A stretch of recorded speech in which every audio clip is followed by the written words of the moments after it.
When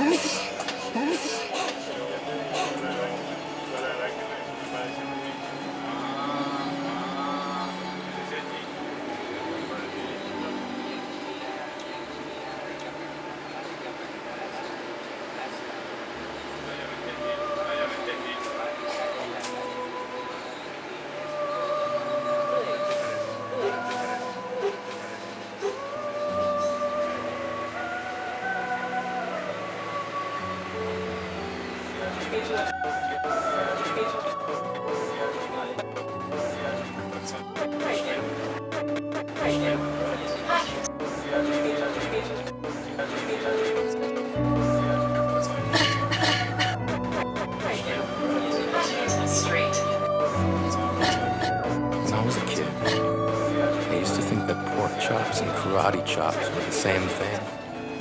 I thought they were both pork chops. And because my grandmother thought it was cute, and because they were my favorite, she let me keep doing it. Not really a big deal. One day, before I realized fat kids are not designed to climb trees, I fell out of a tree and bruised the right side of my body. I didn't want to tell my grandmother about it because I was scared I'd get in trouble for playing somewhere I shouldn't have been. A few days later, the gym teacher noticed the bruise and I got sent to the principal's office. From there, I was sent to another small room with a really nice lady who asked me all kinds of questions about my life at home. I saw no reason to lie. As far as I was concerned, life was pretty good. I told her whenever I'm sad, my grandmother gives me karate chops. This led to a full-scale investigation. I was removed from the house for 3 days, until they finally decided to ask how I got the bruises. News of this silly little story quickly spread through the school and I earned my first nickname, Pork Chop. To this day, I hate pork chops. Walking my kid in the this way, surrounded by people who used to say like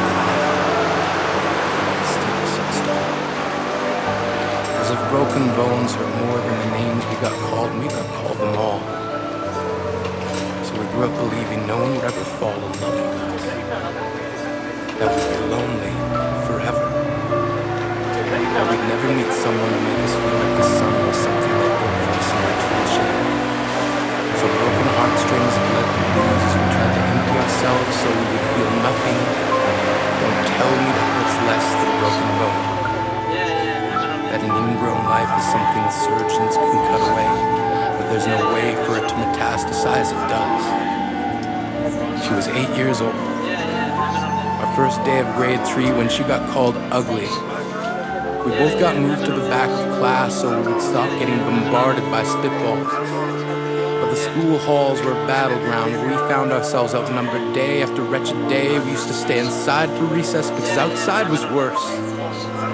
Outside we'd have to rehearse running away or learn to stay still like statues, giving no clues that we were there in grade 5. They taped a sign to the front of her desk that read, "Beware of dog."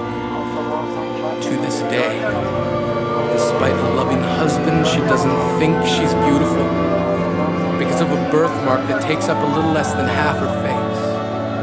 Kids used to say she looks like a wrong answer that someone tried to erase but couldn't quite get the job done. And they'll never understand that she's raising 2 kids whose definition of beauty begins with the word mom. Because they see her heart before they see her skin. Because she's only ever always been amazing. He was a broken branch grafted onto a different family tree. Adopted. Not because his parents opted for a different destiny. He was 3 when it became a mixed drink of 1 part left alone and 2 parts tragedy. Started therapy in 8th grade, had a personality made up of tests and pills, lived like the uphills were mountains and the downhills were cliffs, 4/5 suicidal, a tidal wave of antidepressants, and an adolescence being called pauper. 1 part because of the pills, 99 parts because of the cruelty. He tried to kill himself in grade 10 when a kid who could still go home to mom and dad had the audacity to tell him, "Get over it." As if depression is something that can be remedied by any of the contents found in a first aid kit. To this day, he is a stick of TNT lit from both ends. Could describe to in detail the way the sky bends in the moments before it's about to fall. And despite an army of friends who all call him an inspiration, he remains a conversation piece between people who can't understand. Sometimes being drug-free has less to do with addiction and more to do with sanity.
Some mornings, I start to see the body. Stop at the crack in the sidewalk. Just kept walking. When she said she loved me, we found it was a straight line. She told me I was thinking about too much of this time. Last week, she started sleeping at her mother's house. She told me that she would let me so attack her. This whole thing was a mistake. But how can it be a mistake when I don't have to wash my hands after I touch her? Love, it's not a mistake. It's killing me. She can find me away from this, and I just can't. I can't go out and find someone new because I always think of her. Usually, when I obsess over things, I see germs sneaking into my skin. I see myself crushed by an endless possession of cards, and she was the first beautiful thing I ever got stuck on. I would wake up every morning thinking about the way she holds her steering wheel, how she turns shower knobs when she's opening the safe, how she pulls out in, without in, without in, without in, without in, without in, without